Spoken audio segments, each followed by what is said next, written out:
Initiation is not about a bundle of instructions.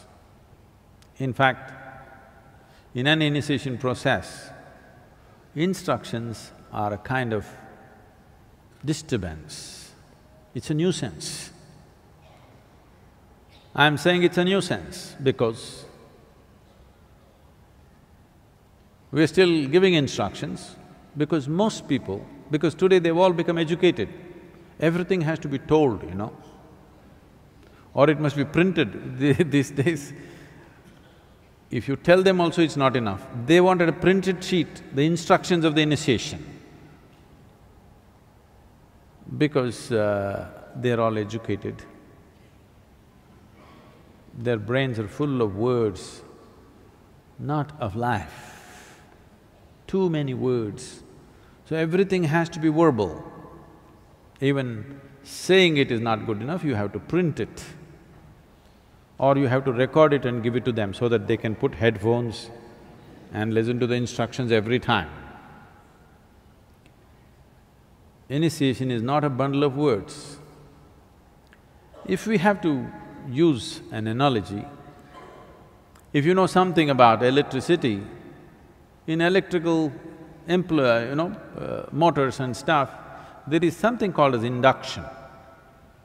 The power is there, the motor is there, everything is there, but without an induction switch, it will not go. All the ingredients are there, but still it will not happen because there's no induction of energy. So initiation is like an induction. You have all the ingredients to be meditative, but it doesn't happen. Why does it not happen? Because this is the way the creation itself happened. If you go by the traditional explanation, one way, if you go by the modern scientific way, it's the same thing said in a different language. Modern science is talking about how everything was empty space. Now they're removing the word empty and saying it was space. There is no physicality there, but there seems to be something else there.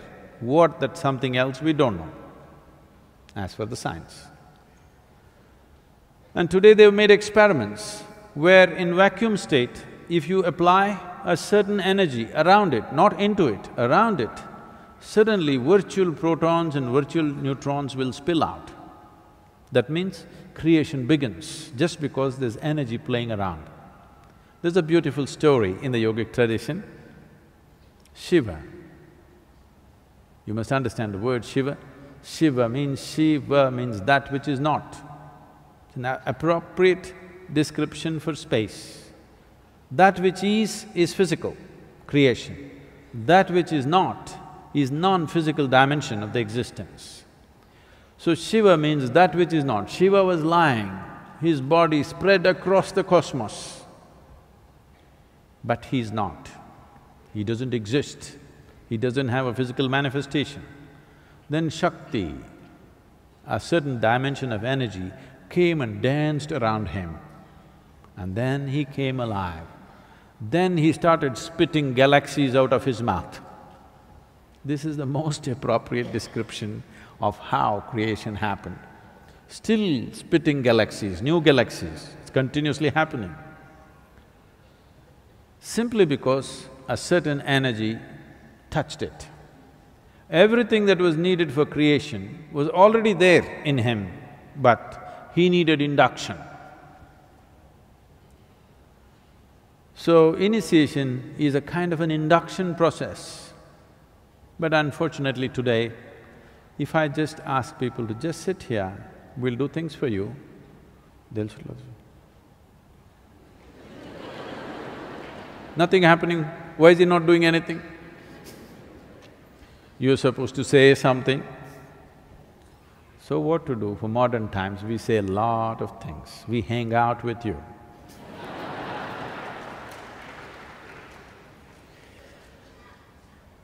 Today, if you go and sit in the Dhyanalinga temple, without instruction, you can become meditative. I can't do that to you here now. What's her name, this girl? Hina? Hina, you're in UK, if you're willing to just sit there, I can do it to you now, wherever you are. But right now, you're a student, still educating. Maybe you're a possibility, not fully educated. Too many words in your head. The only thing you understand is words. Because of that, instructions have come. Otherwise, initiation is not about instruction. There's really no instruction in it. Initiation is just an induction process, it's an energy process. But we have to talk about energy, you know. We have to talk a lot about energy before they open their mouth and, oh, appadiya.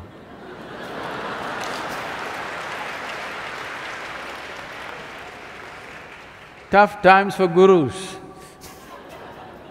Too much talking. If you don't talk, nobody will be here. Very few can really understand. If we simply sit here and reverberate, they will also sit here and reverberate. Those numbers are small. Well, in Isha those numbers are increasing. I don't have to say much. But in the larger world, you have to talk and talk. Hang out with people.